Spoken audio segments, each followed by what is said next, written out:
माजिद साहब, मारिया साहिबा की बात के इनिशिएटिव तो हुकूमत के पास है। अब ये समझ नहीं आ रही कि हुकूमत मौलाना साहब से क्यों नहीं गुफ्तगू कर रही। अगर वो मतलब कि पाकिस्तान तहरीक इंसाफ से करना चाहते हैं या नहीं करना चाहते, दैट असाइड, मौलाना साहब काफ़ी अरसे से नाराज़ हैं। हुकूमत, चाहे पाकिस्तान पीपल्स पार्टी हो, पाकिस्तान मुस्लिम लीग नवाज, मौलाना साहब को मनाते हुए नज़र नहीं आ रही हैं जमातें।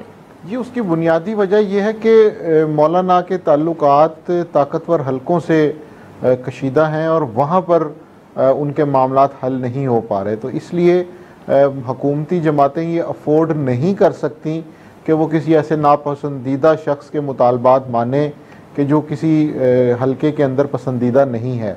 तो ये एक बड़ा बुनियादी मसला है जो इस वक्त हुकूमत को दरपेश है कि वो वज़ीर दाखिला मोहसिन नकवी के होते हुए और वज़ीर ख़जाना औरंगज़ेब साहब के होते हुए वो ऐसे स्टेप्स नहीं ले सकते, उनके लिए अफोर्डेबल नहीं है कि वो अपनी लाइन को क्रॉस करें।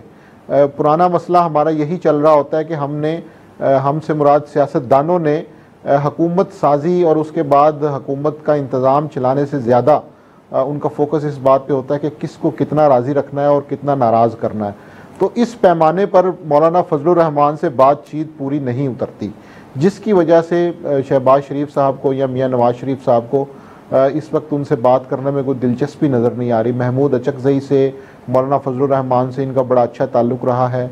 इमरान खान हुकूमत में जब ये अपोजिशन में थे तो बिल्कुल इत्तेहादी थे, लेकिन अब चूँकि सूरत हाल बदल चुकी है और मुस्लिम लीग नून लाइन के दूसरी तरफ आ चुकी है, तो जब लाइन के दूसरी तरफ आ चुकी है तो फिर वो नज़रियात लाइन से पहले ही छोड़ के वो जा चुके हैं।